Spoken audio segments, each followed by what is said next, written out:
SIP lump sum ఈ రెండిటిల్లో ఏది better? ఎలాంటి వాళ్ళకి ఎస్ఐపి సెట్ అవుతుంది, ఎలాంటి వాళ్ళకి లంసమ్ సెట్ అవుతుంది? అదేవిధంగా మనమే కనుక ఎస్ఐపి చేసుకుంటే మంచిగా రిటర్న్స్ అనేవి వస్తూ ఉంటాయి. ఆ రిటర్న్స్తో కంపేర్ చేస్తే డబుల్ ట్రిపుల్ రిటర్న్స్ని ఏ విధంగా పొందాలో సీక్రెట్ని నేనైతే ఈ వీడియోలో చెప్తా.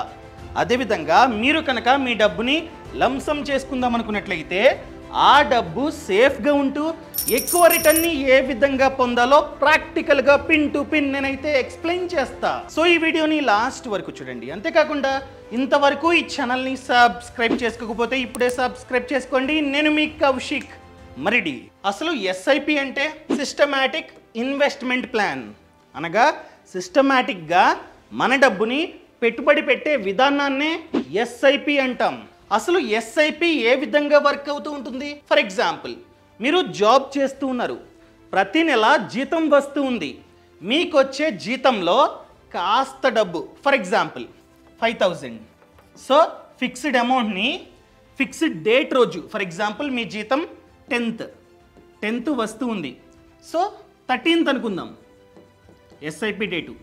సో ఫిక్స్డ్ అమౌంట్ని ఫిక్స్డ్ డేట్ రోజు ఇన్వెస్ట్మెంట్ చేసే విధానాన్నే ఎస్ఐపి అంటాం. సో ప్రతి నెల ఎవరైతే వాళ్ళ డబ్బుని పెట్టుబడి పెడదామనుకుంటారో వాళ్ళకి ఎస్ఐపి సెట్ అవుతుంది. ఎస్ఐపి అంటే వే ఆఫ్ ఇన్వెస్ట్మెంట్ చేసే విధానం, అంతేగాని ఎస్ఐపి అన్నది ఇన్వెస్ట్మెంట్ ఆప్షన్ కాదు. ఇప్పుడు మ్యూచువల్ ఫండ్స్, స్టాక్ మార్కెట్, పీపీఎఫ్ఓ ఇవన్నీ ఇన్వెస్ట్మెంట్ ఆప్షన్స్, కానీ ఎస్ఐపి అన్నది ఇన్వెస్ట్మెంట్ ఆప్షన్ కాదు, ఇన్వెస్ట్మెంట్ చేసే విధానం. సో ఎవరైతే మంత్లీ ఫిక్స్డ్ అమౌంట్ని ఫిక్స్డ్ డేట్ రోజు వివిధ ఇన్వెస్ట్మెంట్ ఆప్షన్స్లో ఇన్వెస్ట్మెంట్ చేద్దాం అనుకుంటున్నారో అలాంటి వాళ్ళు ఎస్ఐపిని చూస్ చేసుకోవచ్చు. ఫర్ ఎగ్జాంపుల్, సో మనం ఎస్ఐపి అనే ప్రాసెస్ ద్వారా మన డబ్బుని మ్యూచువల్ ఫండ్లో ఇన్వెస్ట్మెంట్ చేసుకోవచ్చు, stock market, RD, PPF, NPS etcetera చెప్పాను కదా. ఈ ఎస్ఐపి అన్నది ఇన్వెస్ట్మెంట్ ఆప్షన్ అయితే కాదు, ఇన్వెస్ట్మెంట్ చేసే విధానం అని. సో ఎక్కువగా మనమందరం ఎస్ఐపిని యూజ్ చేసేది మ్యూచువల్ ఫండ్స్లో, కానీ నేను చూసుకున్నట్లయితే మ్యూచువల్ ఫండ్స్లో యూజ్ చేసుకుంటున్నా ఈ విధానాన్ని, అదేవిధంగా ఆర్డీలో యూజ్ చేసుకుంటున్నా, పీపీఎఫ్లో యూజ్ చేసుకుంటున్నా, ఎన్పిఎస్లో కూడా యూజ్ చేసుకుంటున్నా నేను ఎస్ఐపిని. అంటే ఇప్పుడు ఆర్డీ ఓపెన్ చేస్తాం కదా, అప్పుడే ఆటోపే పెట్టుకున్నా. సో ఫిక్స్డ్ డేట్ రోజు ఫిక్స్డ్ అమౌంట్ ఆటోమేటిక్గా కట్ అయ్యి ఆర్డీలో ఇన్వెస్ట్మెంట్ అయిపోతుంది. సేమ్ పీపీఎఫ్లో కూడా అంతే. మంత్కి నేను చూసుకున్నట్లయితే 5,000 ఇన్వెస్ట్మెంట్ చేస్తున్నా, అదేవిధంగా ఎన్పిఎస్లో చూసుకున్నట్లయితే 3,000 ఇన్వెస్ట్మెంట్ చేస్తూ ఉన్నా. ఇది కూడా ఎస్ఐపినే. అర్థమైందా అండి? ఎస్ఐపి అంటే ఇన్వెస్ట్మెంట్ చేసే విధానం, అంతేగాని ఇన్వెస్ట్మెంట్ ఆప్షన్ అయితే కాదు. క్లియర్? అదే లంసమ్ అంటే వన్ టైం. అదే ఎస్ఐపి అంటే మంత్లీ ఫిక్స్డ్ డబ్బుని ఫిక్స్డ్ డేట్ రోజు ఇన్వెస్ట్మెంట్ చేస్తూ ఉంటాం. లంసమ్ అలా కాదు.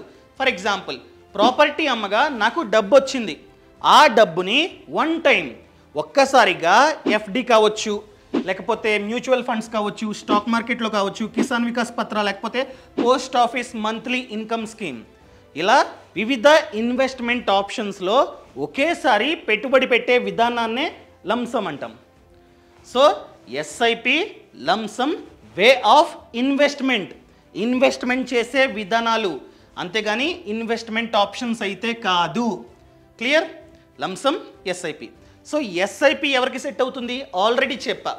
ఎవరైతే జాబ్ చేస్తూ ఉంటారో, మంత్లీ ఆదాయం వస్తూ ఉంటుందో, ఎవరైతే ఆ ఆదాయంలో కాస్త డబ్బుని పెట్టుబడి పెడదామనుకుంటారో వాళ్ళకి ఎస్ఐపి సెట్ అవుతుంది. లంసమ్ ఎవరి దగ్గర అయితే ఆల్రెడీ సేవింగ్స్ ఉన్నాయో, ఇంట్లో ఉన్నాయి 10 lakhs ఉన్నాయి, ఆ డబ్బుని ఒకేసారి పెట్టుబడి పెడదామనుకుంటారో వాళ్ళకి లంసమ్ సెట్ అవుతుంది. నేను ఆల్రెడీ చెప్పా, ఎస్ఐపిని ఎక్కువగా మనమైతే మ్యూచువల్ ఫండ్స్లో యూజ్ చేస్తూ ఉంటాం. సో ఎక్కడ కనిపిస్తుంది? అసలు మ్యూచువల్ ఫండ్స్లో ఏ విధంగా పెట్టుబడి పెట్టాలో ప్రాక్టికల్గా నేనైతే నా ఫోన్లో చూపిస్తూ ఉన్నా, చూడండి. ఫర్ ఎగ్జాంపుల్, నేను పేటిఎం మనీ యూజ్ చేస్తూ ఉన్నా. సో పేటిఎం మనీ ఏ విధంగా పెట్టుబడి పెట్టాలి, ఎక్కడ ఈ 2 ఆప్షన్స్ మనకైతే కనిపిస్తూ ఉంటాయి. చూపిస్తా. ఫర్ ఎగ్జాంపుల్ ఇక్కడ మ్యూచువల్ ఫండ్స్ క్లిక్ చేసా. ఏం ఫండు? ఎగ్జాంపుల్గా axis blue chip fund, just example అంతే. క్లిక్. సో ఇక్కడ ఇన్వెస్ట్ నౌ క్లిక్. ఇదిగోండి ఎస్ఐపి లంసమ్. ఫర్ ఎగ్జాంపుల్ మీ వద్ద ఆల్రెడీ క్యాష్ ఉంది. ఎంత? అకౌంట్లో ఒక 3 lakhs ఉన్నాయి. ఇలా మీరు ఒకేసారి మీ డబ్బుని పెట్టుబడి పెట్టవచ్చు. లేదా మీరు మంత్లీ కాస్త డబ్బుని సేవ్ చేద్దాం అనుకుంటున్నారు. ఎంత? 3000 పర్ మంత్. ఇక్కడ క్లిక్. అండ్ డేట్ చెప్పాను కదా, ఫిక్స్డ్ డేట్ అని చెప్పి. ఎంత? 13th. అంతే. ఈ విధంగా మీరైతే మీ డబ్బుని పెట్టుబడి పెట్టుకోవచ్చు. అండ్ ఆటోపే, మీరు కనుక ఆటోపేని చూస్ చేసుకుంటే ఆటోమేటిక్గా మీరు సెపరేట్గా పెట్టుబడి పెట్టాల్సిన అవసరం లేదు. మీ బ్యాంక్ అకౌంట్ నుంచి ఆటోమేటిక్గా కట్ అయ్యి ఇన్వెస్ట్మెంట్ అవుతూ ఉంటుంది. క్లియర్? ఈ విధంగా ఇదైతే వర్క్ అవుతూ ఉంటుంది. అర్థమైందా అండి? మీరు కావాలంటే మిడిల్లో ఫర్ ఎగ్జాంపుల్ మంత్లీ 3000ని మీరైతే ఎస్ఐపి చేసుకున్నారు. మిడిల్లో జాబ్ మానేశారు, డబ్బు లేదు, పాజ్ చేసుకోవచ్చా? ఎస్. ఫర్ ఎగ్జాంపుల్ ఇవి నా ఫండ్స్. క్లిక్. View all. ఇది ఎస్ఐపి. క్లిక్. పాజ్ ఉందా? మీరు కావాలంటే పాజ్ చేసుకోవచ్చు. లేదా అమౌంట్ ఆ మంత్ తక్కువ డబ్బు ఉంది, సో మీరు మార్చుకోవచ్చు.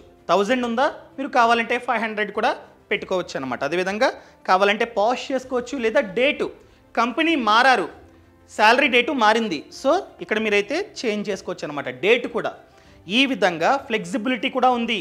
సో ఇలా మార్పులు చేర్పులు చేసుకోవచ్చు. అర్థమైందా అండి?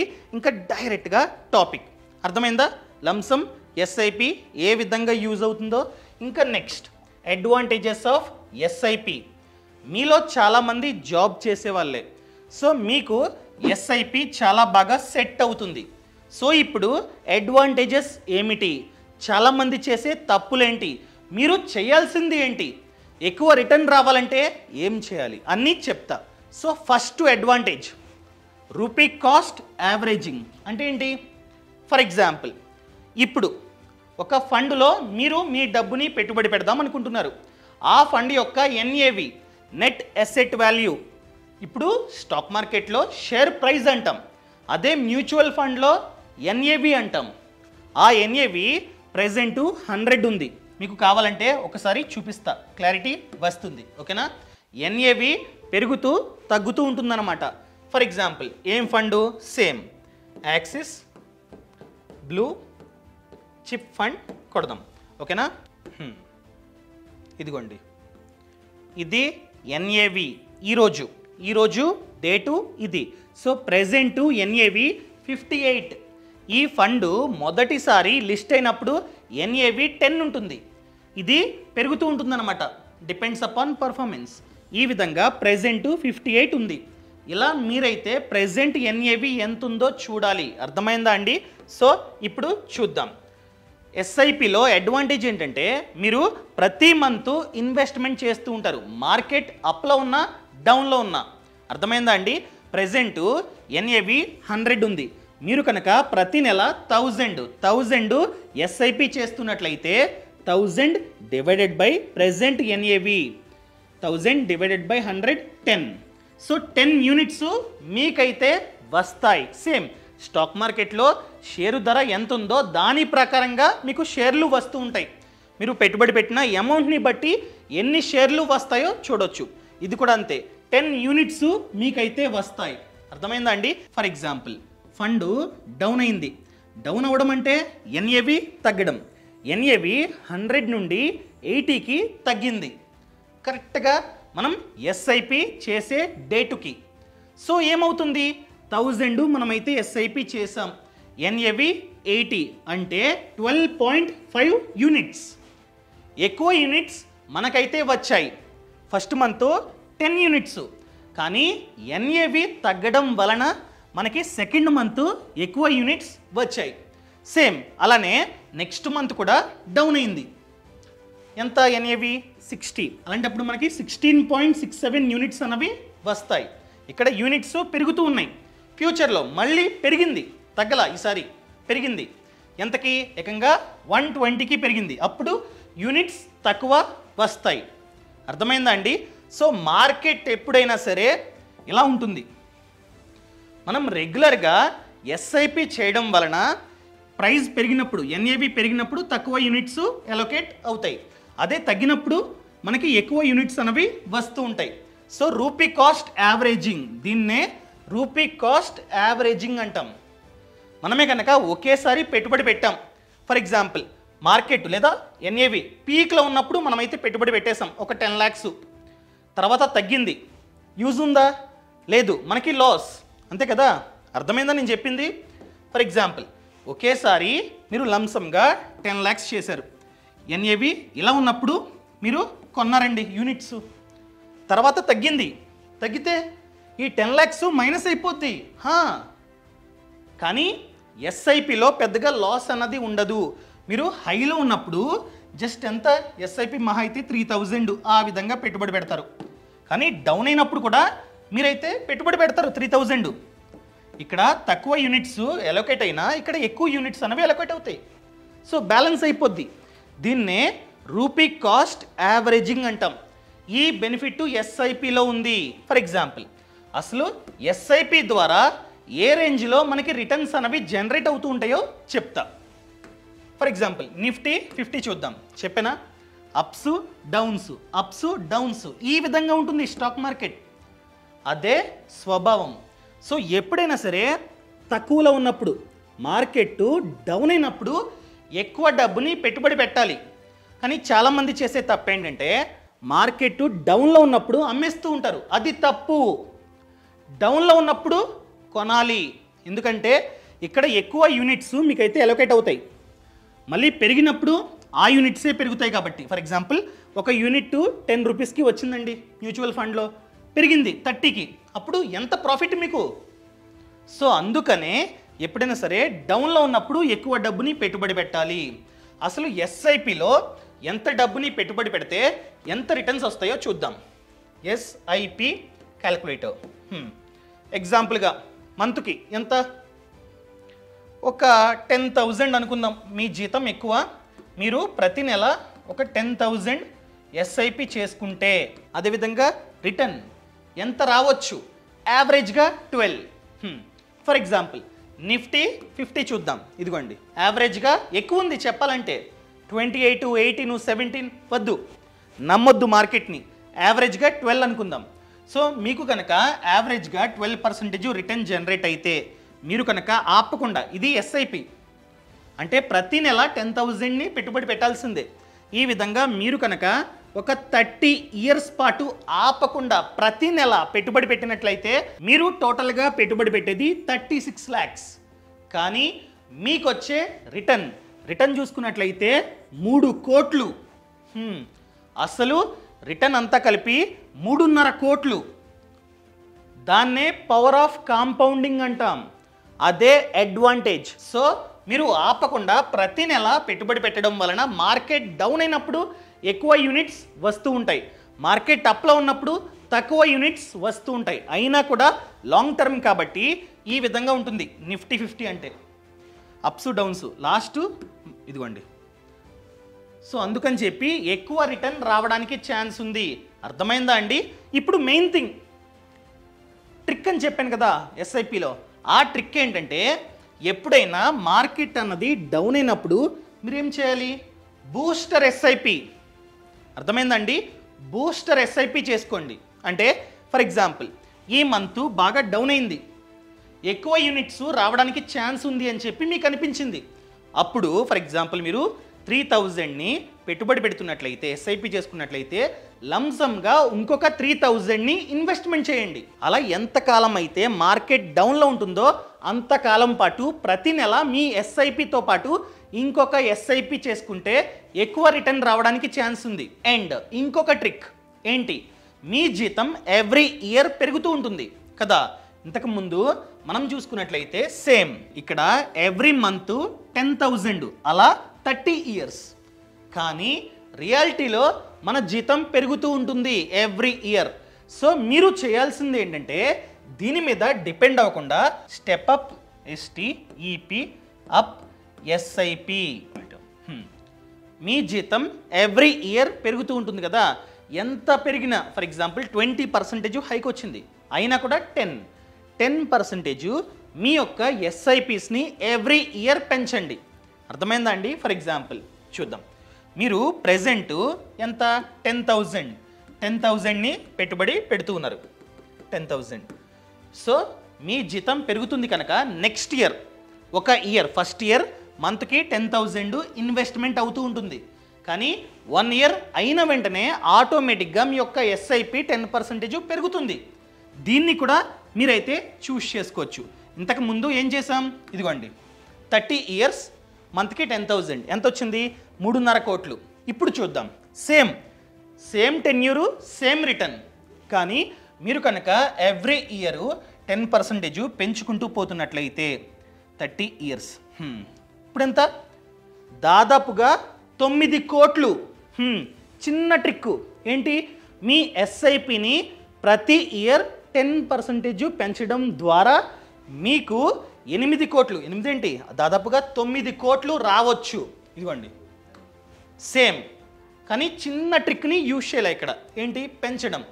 పెంచకపోతే మీరు ఫిక్స్డ్ అమౌంట్ని ఇన్వెస్ట్మెంట్ చేస్తే 3.5 కోట్లు, జస్ట్ 10% పెంచడం వలన దాదాపుగా 9 కోట్లు. ఈ విధంగా ప్లాన్ చేసుకోండి. ఈ విధంగా ప్లాన్ చేసుకుంటే ఫ్యూచర్ బాగుంటుంది. సో మంచి ఫండ్స్ని చూస్ చేసుకొని ఇలా మీరైతే చేసుకోండి, ఎక్కువ రిటర్న్ రావడానికి ఛాన్స్ ఉంది. SIP complete. ఇప్పుడు మెయిన్ థింగ్ ఏంటి, లంసమ్ డబ్బు ఒకేసారి మనం మన డబ్బుని పెట్టుబడి పెడతాం. అది సేఫ్గా ఉంటుందా మ్యూచువల్ ఫండ్స్లో చెప్పలేం, రిస్క్ అన్నది ఖచ్చితంగా ఉంటుంది. సో మన డబ్బు సేఫ్గా ఉంటూ ఒకేసారి చాలా డబ్బుని పెట్టుబడి పెడతాం.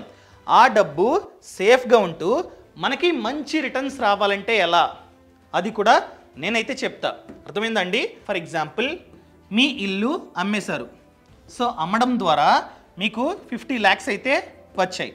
సో ఈ డబ్బుని ఒకేసారి మీరు ఇన్వెస్ట్మెంట్ చేద్దాం అనుకుంటున్నారు లంసమ్గా.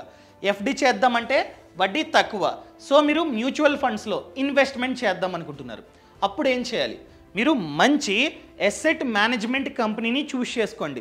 ఎసెట్ మేనేజ్మెంట్ కంపెనీ అంటే చాలా ఉంటాయి, Axis, SBI, ICICI Pru etcetera Parag Parikh చాలా ఉంటాయి. సో వాటిల్లో మంచి దాన్ని చూస్ చేసుకోండి. చూస్ చేసుకొని ఇంత డబ్బు సేఫ్గా ఉండాలంటే డెట్ ఫండ్స్ బెస్టే. సో డెట్ ఫండ్స్, ఆ డెట్ ఫండ్స్లో మనకి రిటర్న్ తక్కువ, ఎంత జస్ట్ 6 అలా వస్తుందన్నమాట, 6, 7, 8 డిపెండ్స్. సో ఆ డెట్ ఫండ్స్లో ఇంత డబ్బుని పెట్టుబడి పెట్టేయండి. పెట్టేస్తే సేఫ్గా ఉంటుంది. ఎందుకంటే డెట్ ఇన్స్ట్రుమెంట్స్లో ఫండ్ మేనేజర్ మన డబ్బుని పెట్టుబడి పెడుతూ ఉంటాడు కనుక ఓకే సేఫ్. కానీ ఈ 6%తో సరిపోదు, ఇన్ఫ్లేషన్ కూడా బీట్ చేయలేం. సో దాన్ని SWP సిస్టమాటిక్ విత్డ్రావల్ ప్లాన్ SWPగా చూస్ చేసుకోండి. ఫర్ ఎగ్జాంపుల్ దాన్ని కూడా మీకు ప్రాక్టికల్గా ఓపెన్ చేసి చూపిస్తా. అర్థమైందండి? సిస్టమాటిక్ విత్డ్రావల్ ప్లాన్ ఇక్కడే కొడతా, SWP క్యాల్కులేటర్. ఎంత అమౌంట్ అని చెప్పా, 50 lakhs కదా. సో మీరు ఇల్లు అమ్మగా 50 lakhs వచ్చాయి. 50 lakhs ఒకేసారి ఒక డెట్ ఫండ్లో, మంచి డెట్ ఫండ్లో ఇన్వెస్ట్మెంట్ చేశారు అనుకుందాం. అదేవిధంగా రిటర్న్ డెట్ ఫండ్స్లో 6 తక్కువ వేసుకుందాం. ఎన్ని ఇయర్స్, ఎగ్జాంపుల్గా 30 years. ఓకేనా? ఇక్కడ ఏమవుతుంది, SWP systematic withdrawal plan. Monthly ఎంత డబ్బు విత్డ్రా అవ్వాలో మీరైతే చూస్ చేసుకోవచ్చు. ఫర్ ఎగ్జాంపుల్ మంత్కి ఒక 20,000. మీరేం చెప్పారు ఈ ఏఎంసీకి, చూడనైనా నేను ఒకేసారి నా డబ్బుని పెట్టుబడి పెడతా, అది SWP, దాన్ని చూస్ చేసుకుంటా. ప్రతి నెల 20,000 విత్డ్రా అవ్వాలి, కానీ నాకొద్దు, ఆ డబ్బుని నాకు ఇవ్వకు, వేరే ఫండ్ని మీ ఏఎంసీలో నేను చూస్ చేసుకుంటా మంచిది. దానికి ఆటోమేటిక్గా SIP చేయి. ఈ డబ్బు సేఫ్గా ఉండాలి, డెట్ ఫండ్స్ కాబట్టి కొంచెం సేఫ్గానే ఉంటుంది. అండ్ SWPని చూస్ చేసుకున్నా, అండ్ దాంతోపాటు ఈ 30 years పాటు ఈ 6% రిటర్న్ వస్తూ ఉంటుంది, జనరేట్ అవుతూ ఉంటుంది. సో ఏదైతే డబ్బు ప్రతి నెల విత్డ్రా అవుతుందో నాకు ఇవ్వకు, నువ్వు మంచి ఫండ్ ఈక్విటీ మ్యూచువల్ ఫండ్లో దాన్ని పెట్టుబడి పెట్టు. ఫర్ ఎగ్జాంపుల్ ఇది ఈక్విటీ మ్యూచువల్ ఫండ్. ఒక 20,000 కదా. ఆటోమేటిక్గా ఏఎంసీ కంపెనీ అనగా అసెట్ మేనేజ్మెంట్ కంపెనీ దీన్ని కూడా మేనేజ్ చేస్తూ ఉంటుంది. అక్కడ విత్డ్రా అయింది, ఇక్కడ ఇన్వెస్ట్మెంట్ అవుతూ ఉంటుంది. ఇది ఈక్విటీ ఫండ్ కాబట్టి 12% రావడానికి ఛాన్స్ ఉంది. ఇలా చూసుకుంటే మీరు టోటల్గా విత్డ్రా చేసేది 72 lakhs. ఇక్కడ ఉందా, ఇదిగోండి 72 lakhs విత్డ్రా అవుతుంది. అయ్యి ఈ ఫండ్లో ఇన్వెస్ట్మెంట్ అవుతూ ఉంటుంది. ఇక్కడ అది 7 కోట్లు అవుతుంది. ఎప్పుడు 30 years తర్వాత మీరు జస్ట్ విత్డ్రా చేసింది 7 కోట్లు అవుతుంది. అండ్ ఇది ఎంత అవుతుంది, మీరు టోటల్గా 50 lakhs లంసమ్గా డిపాజిట్ చేశారు అండ్ 72 lakhs విత్డ్రా అయ్యి అక్కడ ఇన్వెస్ట్మెంట్ అయింది. ఇదిగో ఇన్వెస్ట్మెంట్ అయింది, అది మళ్ళీ పెరిగింది. అండ్ ఈ 30 years పాటు ఇది కూడా పెరుగుతుంది కదా, 6% రిటర్న్. ఈవెన్ దో ఇంత డబ్బు విత్డ్రా అయ్యి రీఇన్వెస్ట్మెంట్ అయినా కూడా ఇక్కడ కూడా రిటర్న్ వస్తూ ఉంది కనుక మనకి ఇంత డబ్బు రావడానికి ఛాన్స్ ఉంది. సో మన డబ్బు సేఫ్గా ఉంది కదా. 50 lakhs ఇల్ఎంఎం దాన్ని డెట్ ఫండ్స్లో పెట్టాం, ఆ డబ్బు 92 lakhsగా గ్రో అయింది. ప్లస్ ఇది కూడా ఉంది 7 కోట్లు. డన్ అయిపోయింది కదా, మంచి రిటర్న్ వచ్చింది, ప్లస్ మన డబ్బు సేఫ్గా ఉంది. ఇది ప్లాన్. ఈ విధంగా మీరైతే చేసుకోవచ్చు. అండ్ మీకు ఇంకొక డౌట్ వచ్చే ఉంటుంది, బాగానే చెప్తున్నావు కానీ ఇన్ఫ్లేషన్ ఎలా, దాన్ని కూడా చూపిస్తా. ఇక్కడ SIP calculator.in అని చెప్పి సెపరేట్గా వెబ్సైట్ అయితే ఉందన్నమాట. ఇది ఇక్కడ ఏంటంటే ఇన్ఫ్లేషన్ని కూడా చూపిస్తుంది. ఫర్ ఎగ్జాంపుల్ మంత్కి 20,000 అనుకుందామా, 20,000 ఇన్వెస్ట్మెంట్, అలా 20 years రిటర్న్ ఒక 12 అనుకుందాం, 12. సో ఇది వితౌట్ ఇన్ఫ్లేషన్. ఇక్కడ మీరు ఇలా చూసుకోండి ఇన్ఫ్లేషన్. అదేవిధంగా ట్యాక్స్ అర్థమైందా అండి. బిఫోర్ ఎంత ఉంది, నో కొడితే టోటల్ వెల్త్ వచ్చేసి 1. ఇదిగోండి ఇక్కడ 2 CR అసలు ప్లస్ రిటర్న్ అంతా కలిపి 2 CR. అదే ఇన్ఫ్లేషన్ అడ్జస్ట్ చేస్తే ఎంత, 92 lakhs, దాదాపుగా 1 కోటి. హాఫ్ దాన్ని మైండ్లో పెట్టుకోండి. అదేవిధంగా ట్యాక్స్ కూడా ఉంటుంది, దాన్ని కూడా మీరైతే మైండ్లో పెట్టుకోండి. అండ్ ఫైనల్గా మీరు స్టాక్ మార్కెట్ లేదా మ్యూచువల్ ఫండ్స్లో పెట్టుబడి పెట్టే ముందు జాగ్రత్త. అంతా మనది కాదు, అన్ని రోజులు మనకి అనుకూలంగా ఉండవు. సో అందుకనే A to Z నేర్చుకోండి. ఎలా నేర్చుకోవాలి, ఫ్రీడమ్ యాప్లో కోర్స్ ఉంటుందన్నమాట. అర్థమైందండి, ఫ్రీడమ్ యాప్. ఈ ఫ్రీడమ్ యాప్లో చూసుకున్నట్లయితే మ్యూచువల్ ఫండ్ కోర్సు, అదేవిధంగా స్టాక్ మార్కెట్ కోర్స్ అయితే ఉంటుంది. Just starting from 599. A to Z నేర్చుకొని ఆ తర్వాత మాత్రమే పెట్టుబడి పెట్టండి. అదేవిధంగా ఫ్రీడమ్ యాప్లో చూసుకున్నట్లయితే 1000 కన్నా ఎక్కువే కోర్సెస్ ఉన్నాయి about business, farming and finance. ఎవరైతే వ్యాపారంలో సక్సెస్ అయ్యారో వాళ్ళు మనకి A to Z నేర్పిస్తారు. ఎవరైతే రైతన్న తక్కువ స్థలంలో ఎక్కువ డబ్బుని సంపాదిస్తున్నారో వాళ్ళు మనకి నేర్పిస్తారు. అది కూడా మేము డైరెక్ట్గా ఫీల్డ్కి వెళ్ళి షూట్ చేస్తాం. అండ్ అదేవిధంగా ఫినాన్స్ కోర్సులు చాలా ఉన్నాయి. Mutual fund course, stock market course, A to Z, health insurance, term insurance, loan, PMEGP etcetera. So ఇప్పుడే ఫ్రీడమ్ యాప్ని డౌన్లోడ్ చేసుకోండి. యాప్ లింక్ అనేది కింద డిస్క్రిప్షన్లో ఉంది. మీరు డౌన్లోడ్ చేసుకుంటే అంతా చూపిస్తుంది, ఎన్ని కోర్సులు ఉన్నాయి అదంతా. నచ్చితే మీరు సబ్స్క్రిప్షన్ తీసుకోండి, which is starting from 599 per course. అదేవిధంగా మీరు వ్యాపారాన్ని స్టార్ట్ చేద్దాం అనుకుంటున్నారు, ఎవరైతే స్టార్ట్ చేసి సక్సెస్ అయ్యారో వాళ్ళతో మీరు మాట్లాడి మీరు కూడా ఆ వ్యాపారాన్ని స్టార్ట్ చేసుకోవచ్చు. సో ఇలాంటి అవకాశం మన ఇండియాలో ఎక్కడ లేదు, ఫ్రీడమ్ యాప్లో ఉంది. కావాలంటే ఫ్రీడమ్ యాప్ని డౌన్లోడ్ చేసుకోండి. యాప్ లింక్ అనేది కింద డిస్క్రిప్షన్లో ఉంది. Thank you so much. Thanks for watching. జై హింద్.